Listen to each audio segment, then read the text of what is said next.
¿Qué es exactamente Silent Hill?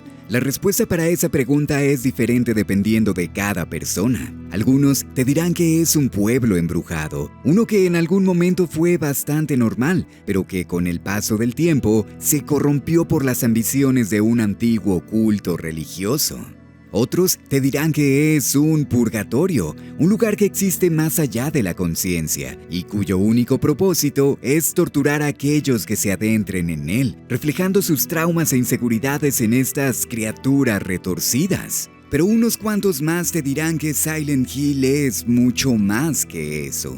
Después de todo, la propia historia del pueblo nos dice que incluso antes de que la ciudad fuera fundada, las tribus nativas del área ya consideraban a estas tierras como sagradas. De hecho, las montañas y el lago en el que Silent Hill eventualmente sería construido eran conocidas en las épocas antiguas como el lugar de los espíritus silenciosos, un espacio que, según los lugareños, tenía una enorme fuerza espiritual, una que conectaba no solo con el mundo de los muertos, sino también con los dioses. Por esta misma razón, el lugar de los espíritus silenciosos sería utilizado durante años como un espacio ceremonial. Se dice que muchas tribus antiguas veneraban lo divino en este lugar, y una gran cantidad de los rituales que se llevaban a cabo estaban conectados por el uso de una planta sumamente especial, la Claudia Blanca. Una hierba nativa del área que, según los mitos del pasado, al ser consumida, le permitía a las personas hablar con los dioses. Se cree que la flor únicamente es capaz de crecer en los cuerpos de agua de Silent Hill, haciéndola extremadamente difícil de conseguir, pero también sumamente significativa para las religiones del área.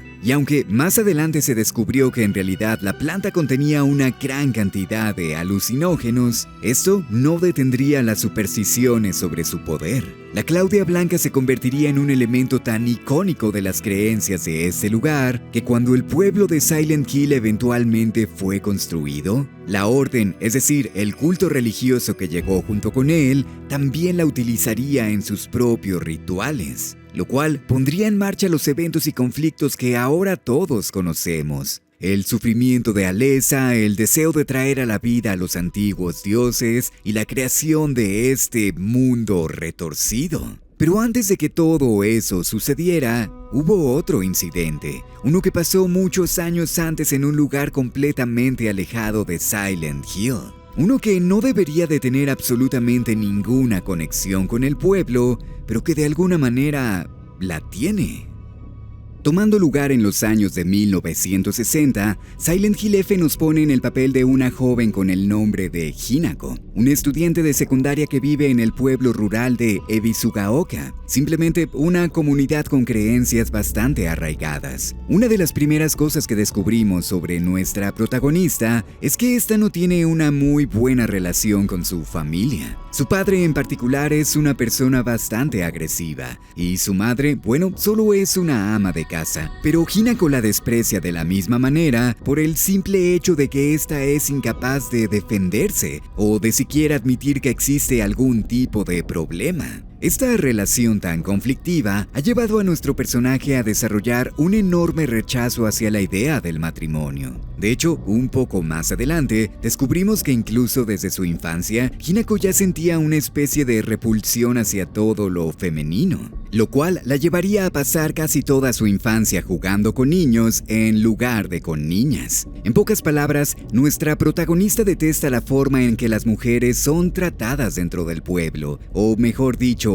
dentro de la época, siendo vistas como objetos, como premios o incluso como animales, un sentimiento que veremos reflejado a lo largo de toda la aventura. De hecho, el título comienza cuando nuestra protagonista se aleja de una discusión con sus padres y camina hacia el pueblo para visitar a sus amigos. En este recorrido podemos encontrarnos con una gran cantidad de elementos que exteriorizan sus sentimientos, como revistas, anuncios o textos que dicen: una mujer no está completa hasta que alguien la ama. reflejando cómo, con demasiada frecuencia, las chicas eran vistas como algo sin valor hasta que contrajeran matrimonio. Pero lo más extraño de todo es que el pueblo parece un poco abandonado. No hay ni una sola persona caminando por aquí. Incluso es posible encontrarnos con vehículos abiertos en el medio de la calle, lo cual no es para nada normal. Pero después de unos cuantos minutos deambulando, llegaremos a la casa de una de nuestras amigas, Sakuko. Una joven que, según la propia descripción de la aventura, es un poco extraña. Pero lo curioso es que en el fondo de toda esta conversación podemos escucharla repetir la palabra traidora. De hecho, es casi como si pudiéramos escuchar sus pensamientos o como si estuviera hablando a nuestras espaldas, lo cual hace de la interacción una bastante particular. Un poco más adelante también nos encontramos con Shu, nuestro mejor amigo de la infancia. Como lo dije antes, Hinako siempre tuvo preferencia por jugar con los chicos y Shu es la persona con la que más tiempo pasó. Aunque otros de los aspectos importantes de este personaje es que, uno, proviene de una familia de boticarios que lleva trabajando en la comunidad durante generaciones, por lo que tiene un gran conocimiento sobre plantas medicinales y otros remedios. De hecho, durante esta sección, podemos ver que nos da una pequeña caja con medicamentos. Y número 2, como es evidente, este tiene grandes sentimientos por Hinako, sentimientos que al parecer no son correspondidos. Y finalmente, la última de nuestras amigas es Rinko, una chica extremadamente perfeccionista que obviamente está enamorada de Shu. Es muy importante entender la dinámica de este grupo para que los eventos de más adelante tengan sentido. Por ahora, lo único importante es que después de una plática ligera, una especie de plaga comienza a suceder. De repente, un montón de plantas acompañadas de una densa niebla invaden completamente las calles. De un momento para otro debemos de correr tan rápido como sea posible, y es aquí en donde la pesadilla comienza.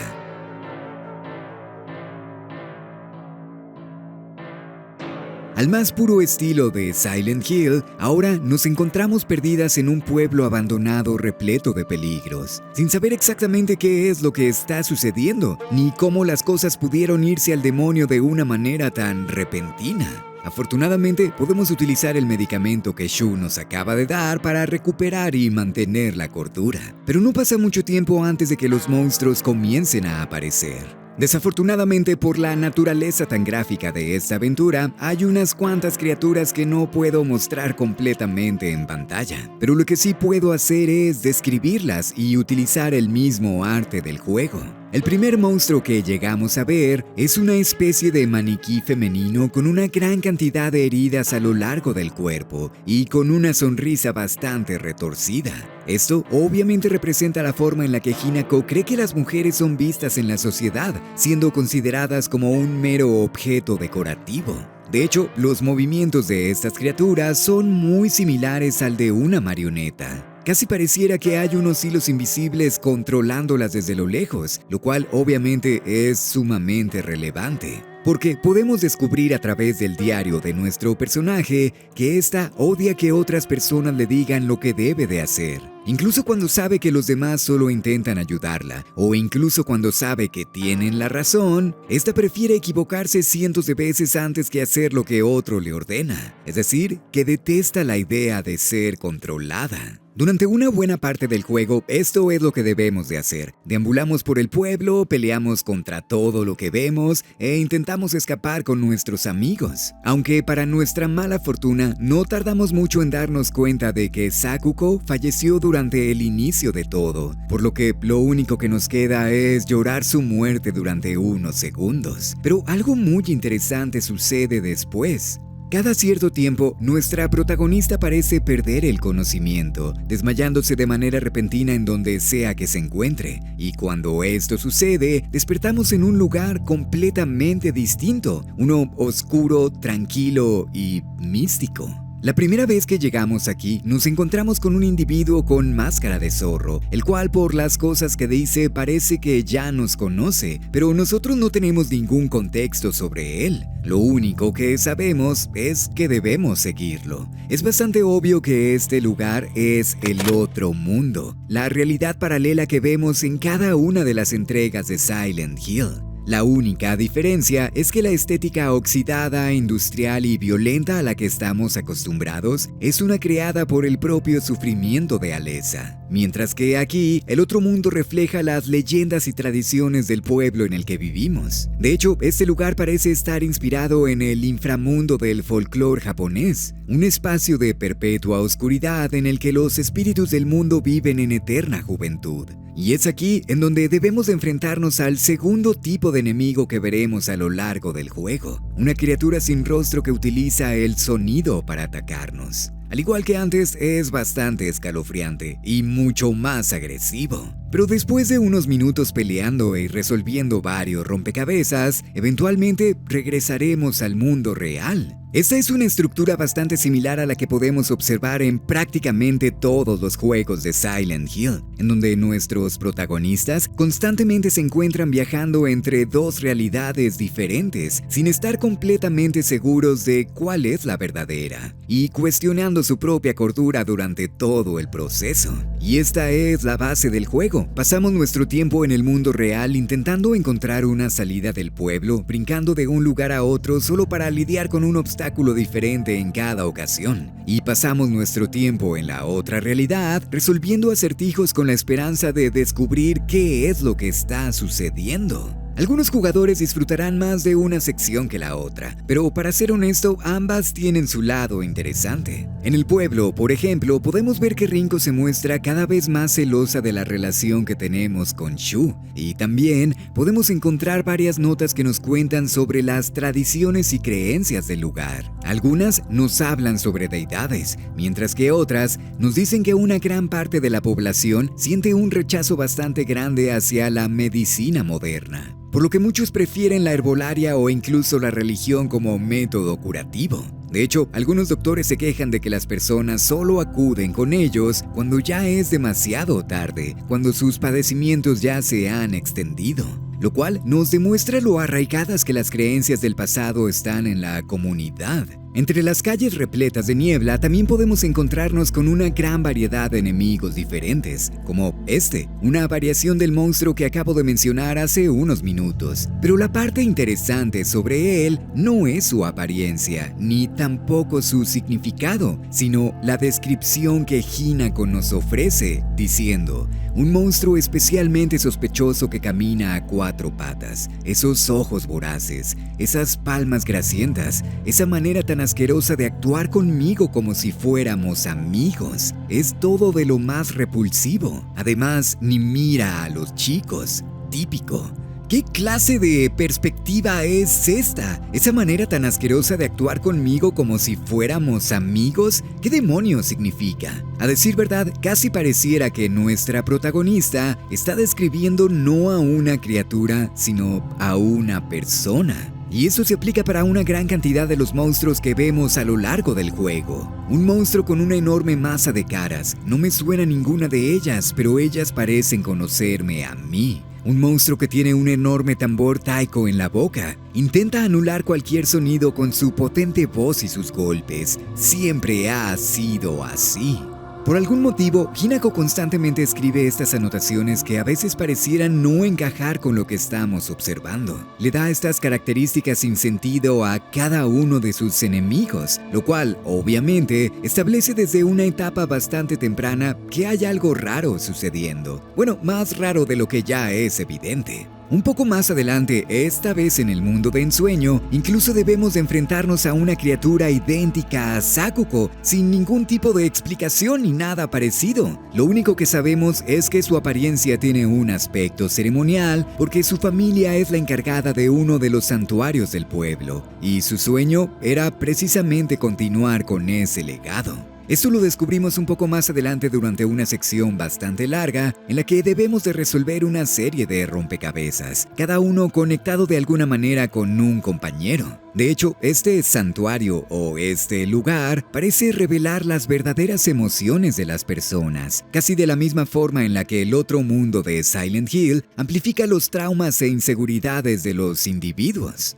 Por ejemplo, en el caso de Sakuko, podemos encontrar una gran variedad de notas tiradas que nos explican ligeramente su comportamiento. Resulta que esta siempre ha sido considerada por todos como la chica rara, una persona muy particular que pasa casi todo su tiempo sola porque nadie disfruta su compañía. Hinako, de hecho, fue su primera y única amiga. Es por eso que siente un apego tan grande hacia ella, pero sus propias inseguridades la hacen creer que en cualquier momento esta la traicionará, que se alejará de ella, que comenzará a reírse a sus espaldas como todos los demás. Es por eso que nos llama traidora, porque tiene miedo de perdernos. Aunque es muy importante notar que esta nunca nos dice así en la vida real, solo es una palabra que se encuentra enterrada en lo más profundo de su corazón. Y para hacer las cosas todavía peores, en un punto mucho más adelantado del juego, descubrimos que Sakuko de hecho sufre de esquizofrenia. Sí, hay una nota que podemos encontrar en donde un doctor la diagnostica con autismo, pero la cosa es que el autismo en 1960 no era lo mismo que conocemos ahora. En su lugar, este término era comúnmente utilizado para referirse a la psicosis infantil,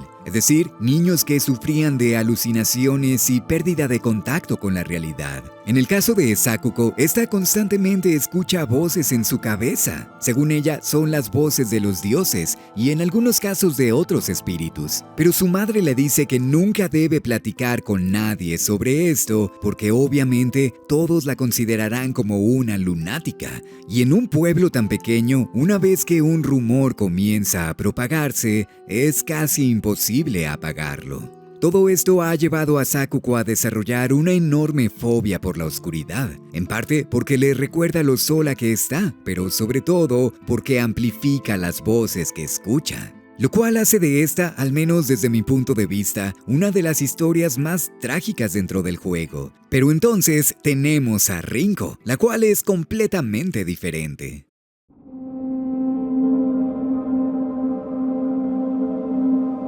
Rinko, tal y como es descrita en el diario de Hinako, es una chica perfecta, alguien que se esfuerza en sus estudios, que respeta las tradiciones y que cumple con todos los roles de género. Pero detrás de esa máscara de porcelana se oculta una personalidad bastante detestable. En este caso, las notas que podemos encontrar sobre ella nos revela que ésta se comporta de manera amable con los demás porque esto la hace sentir superior. Cuando compra dulces para sus amigos, por ejemplo, siente como si estuviera alimentando a los perros de la calle. Y constantemente se jacta de lo buena persona que es. Pero estas notas también nos revelan la enfermiza obsesión que desarrolla por Shu, describiendo actos bastante asquerosos, todo en el nombre del amor. Y obviamente esta manía la lleva a desarrollar una obsesión todavía más grande por nosotros, una que lentamente se convierte en odio y desprecio.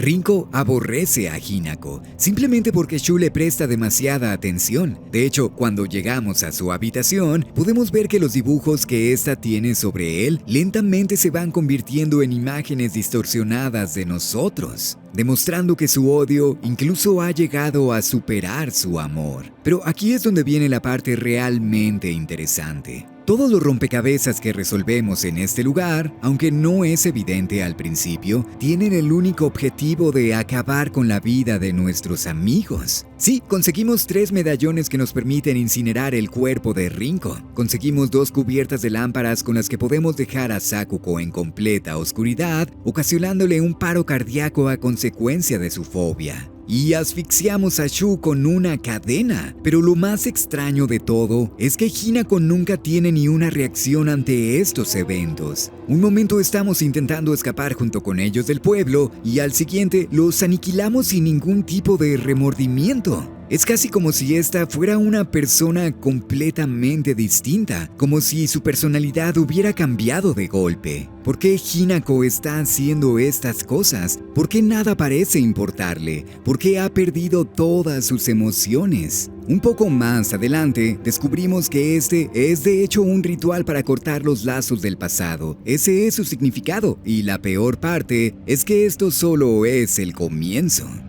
A pesar de que Hinako repite una y otra vez que la cosa que más odia en el mundo es que otros le digan lo que debe de hacer, esta parece estar completamente dispuesta a seguir cada una de las instrucciones que este hombre nos da. Primero, nos corta el brazo para sustituirlo por el de una bestia. Después nos marca la espalda con un símbolo extraño y finalmente remueve nuestro rostro con un cuchillo y lo reemplaza por una máscara de zorro. Durante estos momentos, Hinako escribe en su diario: "Me prometió todo lo que quisiera para ser feliz, una vida llena de comodidades hasta mi muerte, un estatus que nadie podría menospreciar. Y lo más importante, amor infinito por mí. Por todo ello me entrego plenamente a él, en cuerpo, mente y alma. Incluso le daré lo que con tanta ansia he protegido toda mi vida, mi voluntad para tomar mis propias decisiones".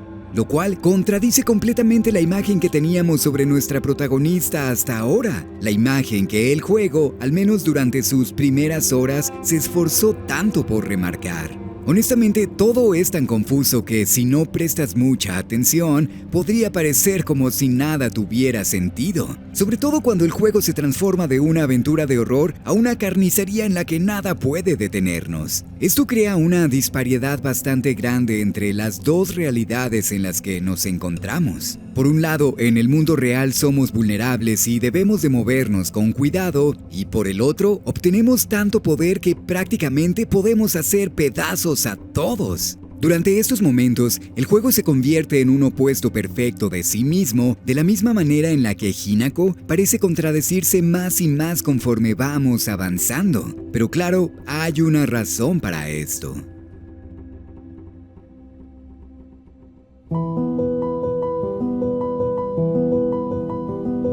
Una de las preguntas más importantes que probablemente todos los jugadores se hagan es: ¿quién es el hombre de la máscara de zorro? ¿Por qué tiene una máscara de zorro? ¿Y por qué existen tantos elementos a lo largo del juego relacionados con zorros, especialmente en el otro mundo? Bueno, la respuesta para esto de hecho no es muy complicada. Como descubrimos a través de notas en el mundo real, la gente de Ebisu-Gaoka ha venerado durante cientos de años al dios Inari, una deidad de la buena fortuna que comúnmente toma la forma de un zorro para pasar desapercibido entre las personas. Se dice que Inari es un protector, ya que no solo ayuda a la gente, sino que también cuida de los cultivos, pero al mismo tiempo existe la creencia de que si le faltas al respeto, las consecuencias pueden llegar a ser horripilantes.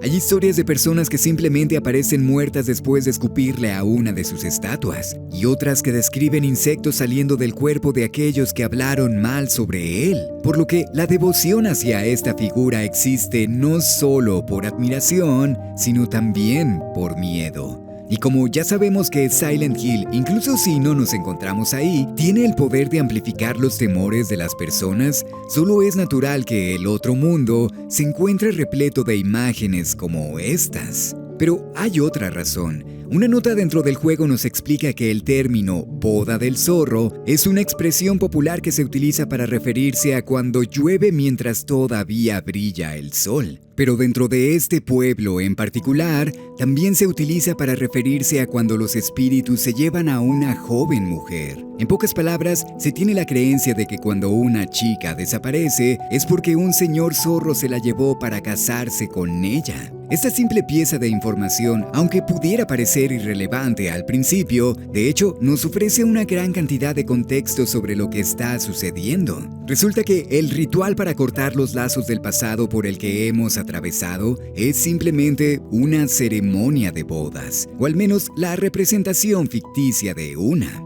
Porque piénsalo por unos momentos, para muchas personas, especialmente durante este periodo de tiempo, casarse realmente representaba un cambio significativo en la forma de vida.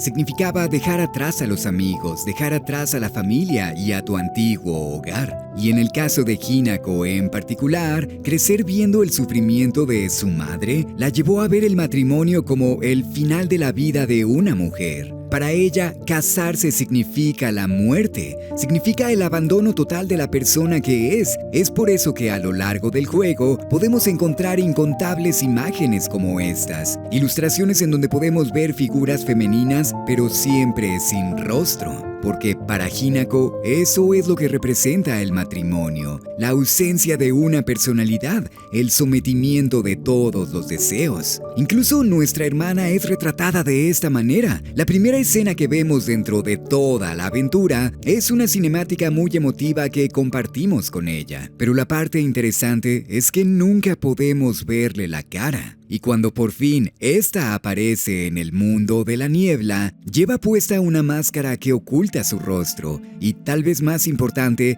su cuerpo parece ser el de un cadáver. De nuevo, porque Hinako ve al matrimonio como una sentencia de muerte. De hecho, la descripción que tenemos sobre ella literalmente dice: siempre ha estado ahí para mí, incluso en el día que nací, hasta que se marchó para casarse. Por lo que, en este sentido, aunque es sumamente exagerado dentro del juego, todo este ritual por el que atravesamos no es más que una metáfora para el cambio. Esencialmente, nuestra protagonista se ve forzada a abandonar la persona que es, cambiando lentamente cada una de sus partes para convertirse en alguien distinto. Ella misma lo escribe en su diario: ahora dentro de mí conviven dos Hinako. Shimizu Hinako, a quien conozco desde que nací, y Hinako, una mujer que intenta robarle el cuerpo a mi antiguo yo. Es casi como si un alienígena intentara apoderarse de mí. Es por eso que anteriormente notamos un cambio tan drástico en su personalidad.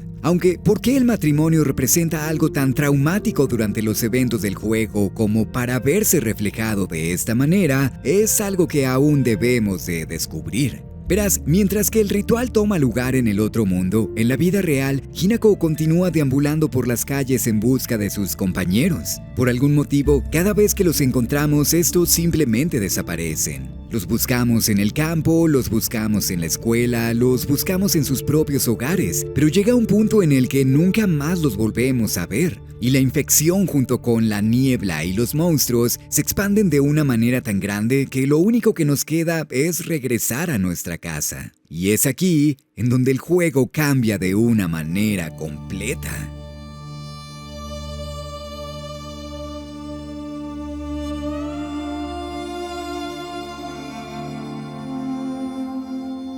De un momento para otro, esta deja de ser una historia de terror y supervivencia y se convierte en una exploración bastante profunda del inconsciente humano. De hecho, es algo muy similar a lo que sucede en Silent Hill 2, en donde James, nuestro protagonista, se ve forzado a descender de manera literal a las profundidades de sus propios recuerdos reprimidos, todo con la intención de aceptar la verdad.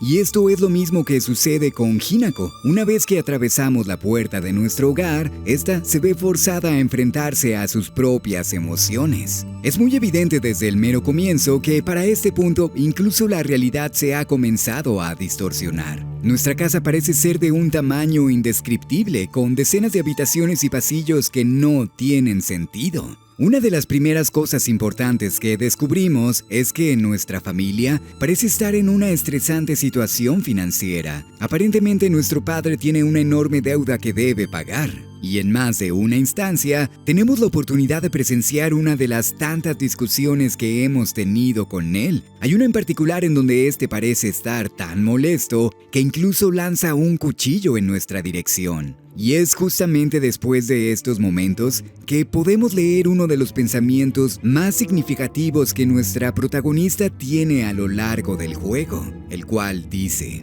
yo solía pensar que el único que era así era mi padre, pero después de escuchar cómo se quejan todas las mujeres casadas de por aquí, parece que todos los hombres son igual de malos. Cuando pienso que nací y me han criado para aguantar a estos tiranos, pierdo toda la esperanza. Si todo sale bien, le darán mucho dinero a mi padre. Estoy segura de que este está desesperado por usarlo para pagar sus deudas. Mi padre me está vendiendo para pagar sus deudas. Ese es su trauma, ese es su conflicto. Esa es la razón por la que todo el juego parece estar basado en este concepto de la pérdida de autonomía. Porque esencialmente la están obligando a hacer algo que para ella es el equivalente a la muerte. Si leemos la descripción actualizada de Junko, nuestra hermana, incluso podemos encontrar un párrafo que dice: una vez fui a ver a Junko al hospital cuando estaba embarazada. Sus náuseas matutinas eran tan fuertes que solo podía gemir entre vómitos. Tenía las manos ásperas y agrietadas, y su rostro parecía haber envejecido décadas de la noche a la mañana. Cuando la vi así, fue como si la hermana que adoraba hubiera desaparecido. Esto es lo que el matrimonio le hace a una mujer. Te hace terminar como Junko, como mamá. Es increíblemente obvio el enorme desprecio que Hinako siente no solo por su compromiso, sino por el de cualquier otra persona. Y este conflicto tan grande con el que debe de lidiar fractura su mente, por decirlo de alguna manera. Hay una habitación muy interesante durante esta sección en la que podemos ver un montón de dibujos pegados en la pared. Es evidente que la intención de este cuarto es crear incomodidad, y sería muy fácil suponer que todas estas imágenes fueron dibujadas por Hinako cuando era pequeña, pero no creo que ese sea el caso. En su lugar, como casi todo lo que vemos a lo largo del juego, creo que solo son una metáfora, la representación de una idea. Porque si nos acercamos y observamos a detalle, nos daremos cuenta de que casi todos los dibujos nos presentan con un individuo que parece separarse en dos, casi como si fueran gemelas siamesas. Porque lo recuerdas, ¿verdad? Ahora dentro de mí existen dos Hinako diferentes. Esta es una temática que se encuentra retratada de una manera increíblemente sutil a lo largo de toda la aventura. De hecho, si prestamos atención, nos daremos cuenta de que varios rompecabezas siguen esta idea de dos figuras opuestas en conflicto. Y cuando por fin conseguimos los elementos para poder entrar a nuestra habitación, nos damos cuenta de por qué. En este lugar podemos encontrarnos con otra versión de nosotras mismas, una que parece mucho más seria pero que al mismo tiempo intenta confrontarnos. Resulta que la otra Hinako no es más que una manifestación de nuestras propias emociones. Una representa la infancia, la libertad y el deseo de nunca crecer. Y la otra representa la aceptación del cambio en la vida, la aceptación del matrimonio como algo tolerable. Por esta misma razón, aquí no estamos hablando de una doble personalidad, como otros juegos de Silent Hill ya han abordado, sino que en su lugar se utiliza el concepto de la disonancia cognitiva, un fenómeno psicológico en el que se produce una enorme sensación de angustia cuando el cerebro tiene dos ideas completamente contradictorias, dos ideas que no pueden ser verdaderas al mismo tiempo. Por ejemplo, si creces toda la vida pensando que el cielo es azul, pero un día alguien intenta convencerte de que el cielo no existe, esto crea una disonancia cognitiva. Por supuesto, una muy simplificada. Pero cuando esto sucede, con la intención de liberar el estrés de nuestra mente, el cerebro intenta matar a una de estas ideas. Es por eso que dentro del juego, Junko constantemente nos dice que debemos de matar a la otra parte de nosotros. No lo dice en un sentido literal, por supuesto. Simplemente se refiere a que debemos de tomar una decisión. ¿Es el matrimonio lo peor que podría pasarle a nuestra vida? ¿O es de hecho algo que en el fondo sí quisiéramos conseguir? A esto es a lo que me refería hace unos minutos cuando dije que Hinako se ve forzada a lidiar con sus propias emociones. Durante la mayor parte del juego, esta simplemente corre e intenta escapar, pero aquí eso ya no es algo posible. Una de las últimas cosas interesantes que podemos encontrar en este lugar es una nota que dice: odio a mi padre, ojalá se muera, y también odio a mi madre, también merece morir. Si me convirtiese en monstruo, los mataría yo misma con mis propias manos. También odio esta casa, lo odio todo. Y justamente el enemigo con el que debemos de pelear al final de esta sección es con nuestros padres. O mejor dicho, con una representación monstruosa de ellos. Exactamente de la misma manera en la que lo hicimos con nuestros amigos. Pero después de vencerlos, algo muy interesante sucede. Estos caminan lentamente hacia el exterior de la casa, en donde una criatura blanca los aniquila. Si me convirtiese en monstruo, los mataría yo misma con mis propias manos. Hinako parece muy angustiada ante esta situación, pero eso es exactamente lo que ella quería, porque ese monstruo blanco que acabamos de ver, obviamente somos nosotros.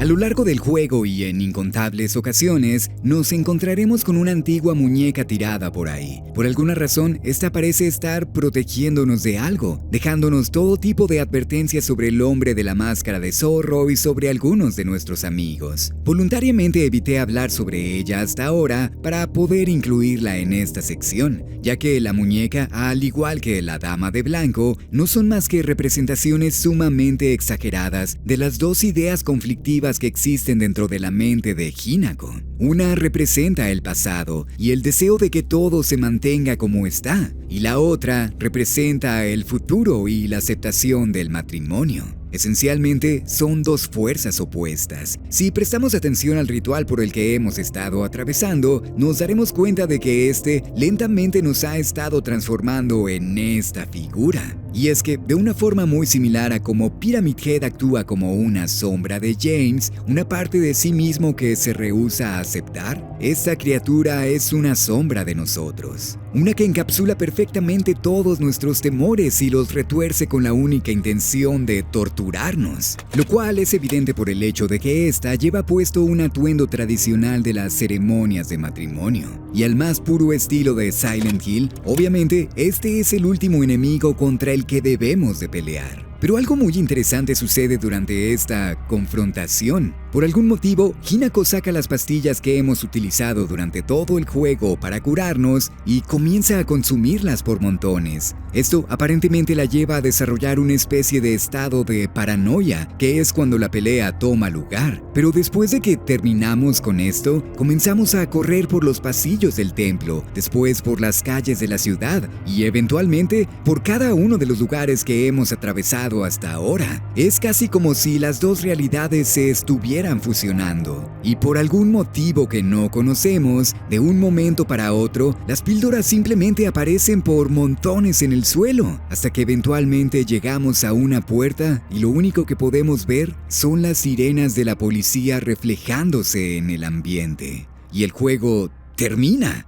Todo esto es un cambio tan drástico en tono y significado que de nuevo podría parecer como si nada tuviera sentido. La última escena que podemos ver después de los créditos es una en la que los agentes de policía se encuentran investigando la escena de un crimen que acaba de suceder. Y esto es lo que por fin nos revela la verdadera historia del juego. Resulta que todos los eventos que hemos atravesado hasta este momento no son verdaderos. Es decir, que no hay niebla, no hay monstruos invadiendo la ciudad y no hay otro mundo en el que nuestro brazo es sustituido por el de un animal. No, en su lugar, todo está sucediendo dentro de la mente de Hinako durante el día de su boda, el día en el que cometió una masacre.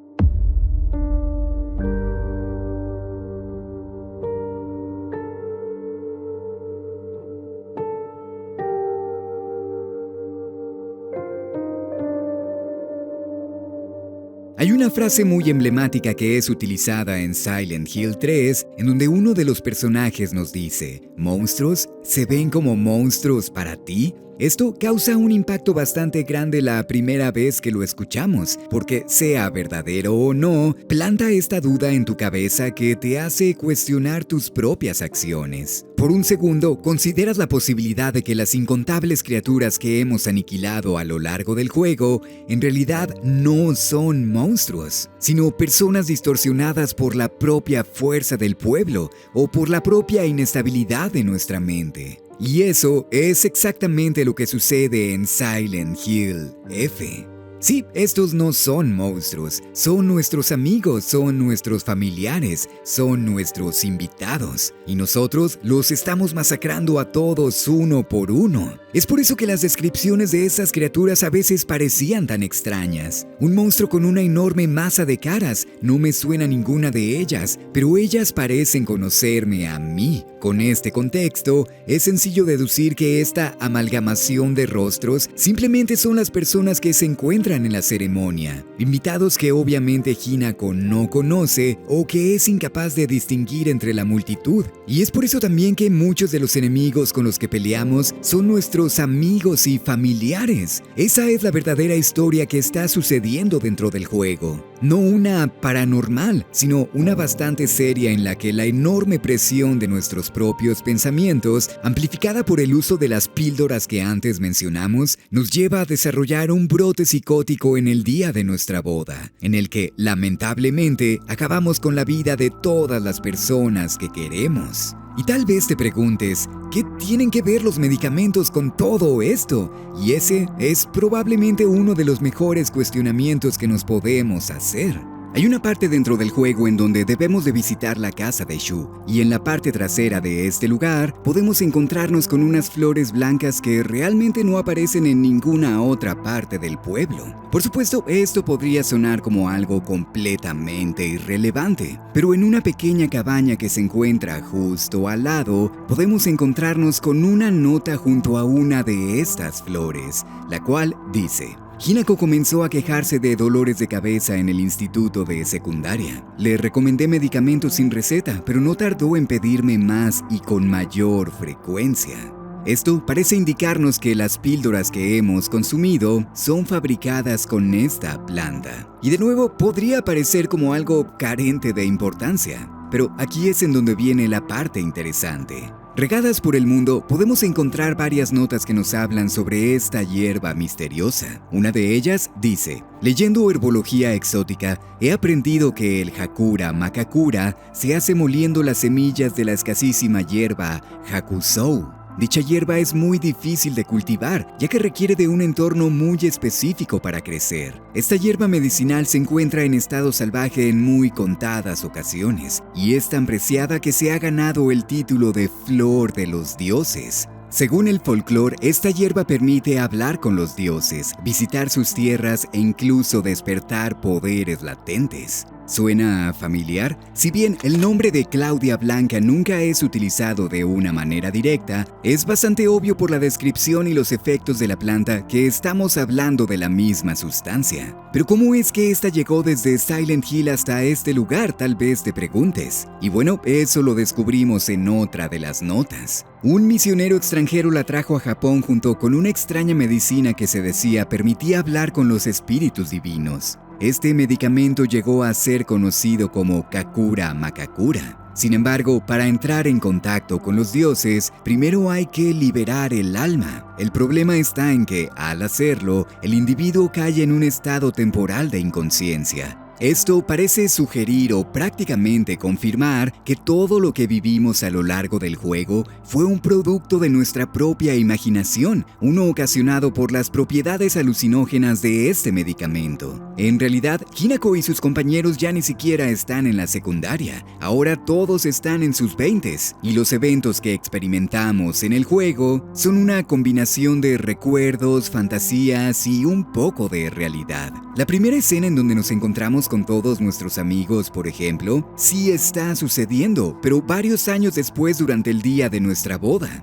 Es por eso que Shu se comporta de una manera tan extraña, como si ambos estuvieran nerviosos, y las pastillas que nos da durante esos momentos son las pastillas que terminamos usando para calmar nuestros nervios antes de la ceremonia. Pero la presión y la angustia nos hacen consumirlas en exceso, y eso termina por romper nuestra mente. Pero la parte más interesante es que, de hecho, el juego no termina aquí. Una vez que consigues llegar a los créditos por primera ocasión, puedes comenzar una nueva partida, pero esta vez las cosas serán un poco diferentes. Algunas cinemáticas tendrán otras escenas, y todos los documentos que podemos encontrar son completamente distintos a los de antes. Y es justamente así como podemos descubrir el contexto y significado de casi todo lo que sucede dentro del juego. Por ejemplo, una de las cosas más importantes de las que nos enteramos al revivir la historia por segunda o tercera ocasión es que Hinako, de hecho, no estaba siendo obligada a contraer matrimonio, todo lo contrario. Verás, hay una escena cerca del final de la aventura en donde podemos presenciar un recuerdo de cuando éramos pequeñas,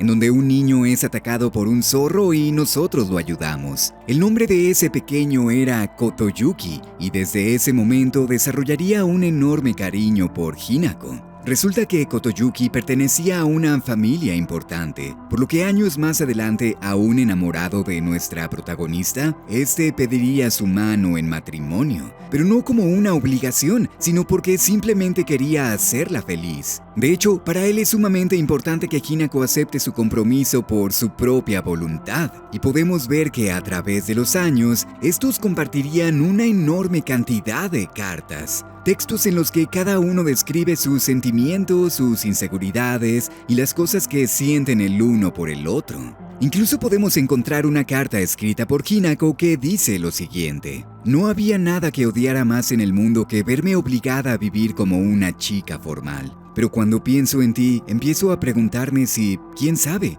tal vez hubo un motivo por el que nací mujer.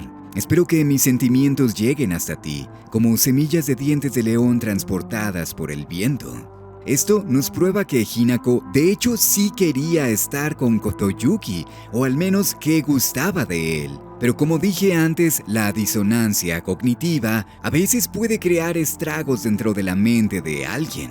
Después de todo, Hinako creció toda su vida con una idea bastante distorsionada del matrimonio, una formada por ver la relación de su propia familia, por lo que incluso si eventualmente comienza a tener una perspectiva diferente, es extremadamente difícil para ella simplemente deshacerse de estos sentimientos, sin mencionar que es el medicamento lo que realmente termina por fragmentarla. De hecho, es posible encontrarnos con el diario de una persona que justamente se encuentra experimentando con esta sustancia, diciendo que al inicio no podía notar ningún efecto tangible, pero después de unos cuantos días comenzó a tener sueños lúcidos, hasta que eventualmente consiguió hablar con otra versión de él mismo. Justamente lo que nos pasa a nosotros. Otra de las cosas importantes que descubrimos es que de hecho nuestro padre no se encuentra en deudas por ser irresponsable, sino porque su mejor amigo varios años atrás se escapó con todo el dinero que ambos tenían, dejándolo en la pobreza. Y encima de todo, nuestra madre tiene varias complicaciones de salud que son altamente costosas. Pero la cosa más significativa de estas partidas subsecuentes es, por supuesto, la existencia de otros finales, cada uno con sus propios requerimientos, siendo el más importante de todos que no tomemos ni una sola píldora durante el juego.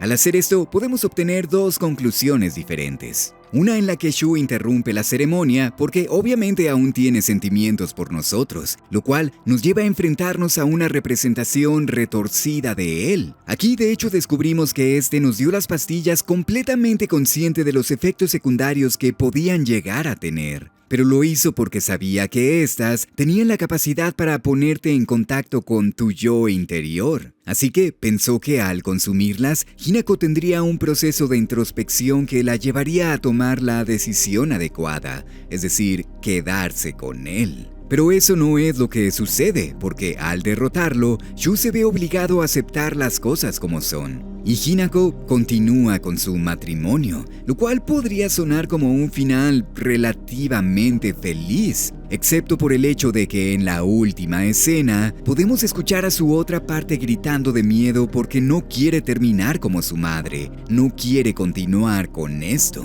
Y el otro final, bueno, es prácticamente lo opuesto. Shu interrumpe la ceremonia, pero en lugar de luchar contra él, nos enfrentamos a Kotoyuki. ¿Por qué? Bueno, porque cada uno de estos finales representa la dominación de una de las partes de Hinako. La parte que ve hacia el futuro en el final anterior y la parte que intenta aferrarse al pasado en este. De esta manera, al derrotar a Kotoyuki, incluso cuando Hinako le agradece por toda su amabilidad, esta termina escapando con Shu. Y podemos verlos a ambos caminando por las calles del pueblo. Pero aún hay otra conclusión, y es la más extraña de todas, porque esta abandona completamente las temáticas psicológicas que se han hecho tan presentes a lo largo de la aventura y las sustituye por divinidad.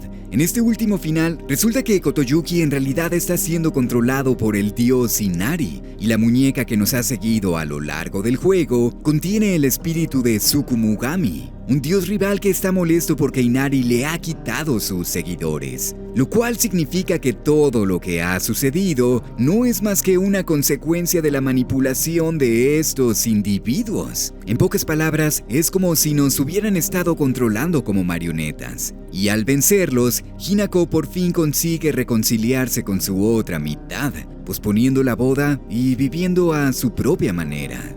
Muchas personas consideran esta como la conclusión verdadera, un desenlace positivo para una pesadilla bastante traumática. Pero, ¿realmente esto está sucediendo? Digo, para este punto el juego ya dejó bastante en claro que todo lo que experimentamos no es más que una fantasía. Es decir, que estamos viendo todo a través de los ojos de una narradora muy poco confiable. Y como todos sabemos, Silent Hill no se caracteriza precisamente por sus finales felices. A decir verdad, la única escena real que llegamos a ver a lo largo de todo el juego, es decir, que no sucede desde la perspectiva de nuestro personaje, es la escena de los policías. Todo lo demás pasa únicamente dentro de la mente de Hinako. En el final en donde escapamos con Chu, por ejemplo, ella menciona que este se ve muy extraño en corbata, la cual obviamente no está utilizando, lo cual nos sugiere que esto no es la realidad. Y en el final que acabo de mencionar, bueno, hay dos Hinakos observando el pueblo completamente vacío desde la distancia. Hay demasiados elementos que nos sugieren que en realidad nada de esto está sucediendo. De hecho, en Silent Hill 2 podemos obtener un final bastante parecido, uno en el que James, en lugar de enfrentarse a las consecuencias de sus acciones, consigue una botella de Claudia Blanca y simplemente crea una realidad alterna en la que su esposa nunca falleció, y ahora pueden continuar viviendo su vida felices para siempre como si nada hubiera pasado. Esto se siente increíblemente similar al final verdadero de Silent Hill F. Un personaje sucumbiendo ante su propia negación, lo cual sin duda le da una conclusión mucho más positiva a su historia, pero una que a final de cuentas no es verdadera. Es un hecho bastante conocido que cuando uno se encuentra cerca de la muerte, puedes ver tu vida entera pasando frente a tus ojos. Pero otros dicen que en algunas ocasiones no es tu vida lo que ves, sino la vida que hubieras querido tener. Es decir, nos imaginamos cómo hubieran sido las cosas si hubiéramos actuado de una manera distinta, si hubiéramos expresado lo que sentimos, si hubiéramos escuchado a los demás, si hubiéramos tomado una decisión diferente o si hubiéramos superado nuestros propios temores. Por todo esto, me siento bastante inclinado a creer que el único final verdadero que existe es el primero que observamos, aquel en el que Hinako termina cometiendo una masacre. Todo lo demás no es más que una fantasía, un deseo que lamentablemente es imposible de cumplir. O al menos eso es lo que pensaba al principio. Pero después de continuar jugando y jugando y jugando hasta encontrar absolutamente todos los detalles, llegué a la conclusión de que existe otra posibilidad, la posibilidad de que estos finales sí sean verdaderos. Como ya establecimos hace unos momentos, las pastillas que Shu nos da al comienzo del juego son las que eventualmente nos llevan a perder la cordura durante el evento. Por lo que, si no las tomamos, significa que la masacre nunca sucede. De esta forma, los otros finales pueden hacerse presentes, aunque no exactamente como los vemos dentro del juego, ya que estos están camuflados por una capa de fantasía, casi como si fueran un espejismo. Cuando Hinako menciona la corbata de su amigo, por ejemplo, aunque nosotros los vemos caminando por el pueblo, es evidente por las cosas que dicen que estos se encuentran en la ceremonia. Es decir que desde su perspectiva, Shu lleva un traje y Hinako lleva puesto su vestido de novia. Y aunque algunas personas realmente piensan que los dioses son verdaderos y que estos nos han manipulado a lo largo de la aventura, no creo que ese sea el caso. Después de todo, el título ya nos ha demostrado que siempre habla en metáforas, en simbolismos. Y en este sentido, creo que la presencia de estas deidades únicamente existe para representar a las fuerzas externas, es decir, a todo aquello que nos empuja a realizar algo en particular, pero no por convicción, sino porque nos sentimos obligados. tradiciones, costumbres y, por supuesto, las expectativas de otros. Es por eso que Hinako durante esa sección dice: todos siempre nos están presionando, apurando y forzando, pero esta es una pelea que ambas debemos de enfrentar. Esencialmente, Hinako siente que está siendo forzada hacia la idea del matrimonio simplemente porque así son las cosas, porque es lo que las mujeres deben de hacer. Pero durante estos momentos, esta hace un esfuerzo increíble para decir: no me interesa lo que digan las tradiciones, no me interesa que esto sea lo que debo de hacer. Y por supuesto, no me interesa lo que piensen los demás. Lo único importante para mí es tomar mis propias decisiones, sin la influencia o manipulación de los otros, ni de mis padres, ni de mi hermana, ni de los dioses del mundo. Tal vez sí quiera casarme, pero si lo hago, será por mi propia decisión. Eso es lo único que importa.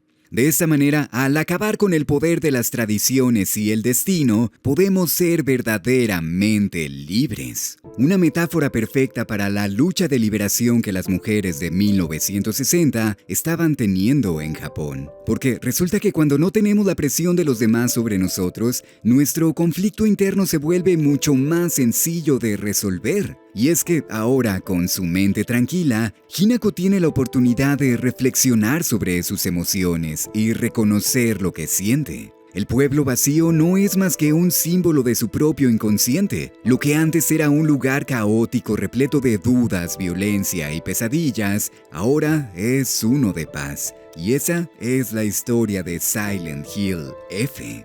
Aunque tristemente nunca tenemos la oportunidad de ver la conclusión de Hinako en la vida real. Como lo dije antes, la única escena que no vemos desde su perspectiva es la de los policías. Todo lo demás existe como una distorsión de la realidad, como una fantasía o metáfora. Pero creo que eso fue hecho de una manera voluntaria para generar confusión, para que nunca sea completamente evidente qué es verdadero y qué no. Lo cual obviamente funciona porque a pesar de todo yo podría estar equivocado. Pero creo que esa es precisamente la naturaleza de Silent Hill, la ambigüedad. Si bien hay muchos eventos que sabemos con garantía que sí sucedieron, una gran cantidad de los elementos de la franquicia están diseñados para no tener respuestas concretas, para ser interpretados por los jugadores, reflejando sus propios sentimientos e ideas en las cosas que experimentan. Algunos, por ejemplo, tal vez estén de acuerdo en que el único final verdadero es el primero que obtenemos.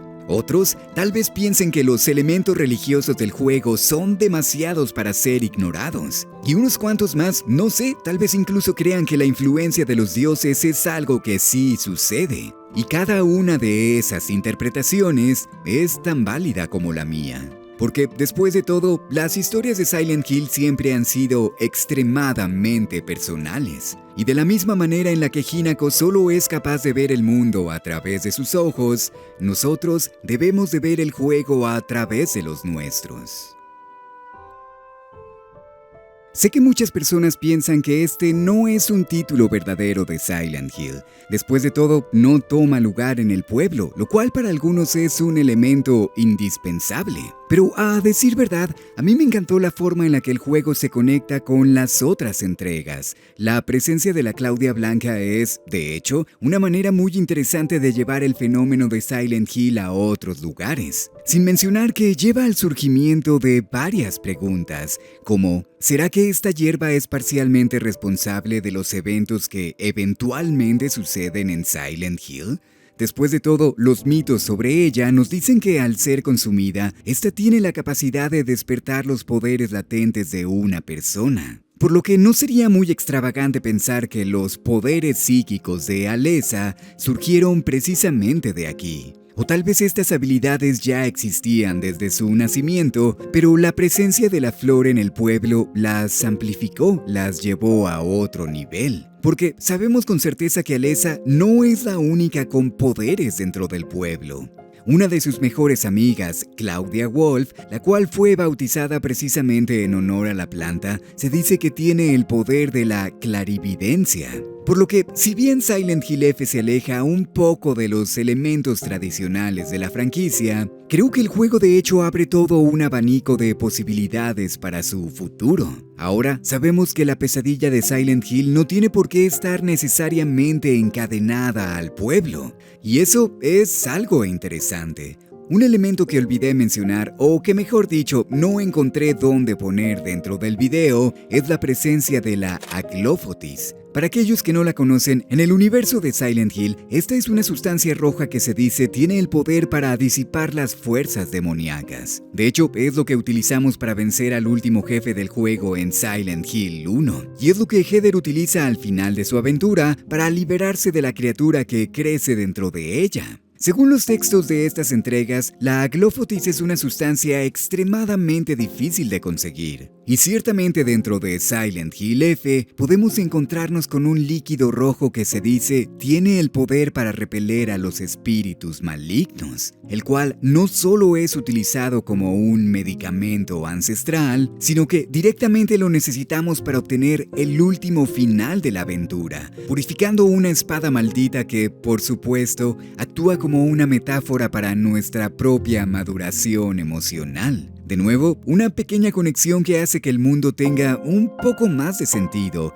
que conecta los juegos de una forma que se siente natural. Y por todo esto, combinado con los elementos psicológicos de la aventura, creo que Silent Hill F es de hecho una de las mejores historias de la franquicia. Pero al igual que con su interpretación, supongo que esto es algo extremadamente personal. Pero en fin, solo quería tomarme unos minutos al final del video para expresar mis sentimientos sobre esta aventura. Así que realmente espero que hayas disfrutado del análisis. Y si lo hiciste, bueno, espero que consideres apoyar al canal a través de Patreon. $1 al mes es más que suficiente para ayudar a la creación de este tipo de contenido. Y si lo haces, podrás aparecer en los créditos de cada uno de los videos. Así que muchas gracias a los que ya me apoyan. Y muchas gracias a todos por haber llegado hasta aquí. Yo soy Adrián y nos veremos la próxima. Bye bye.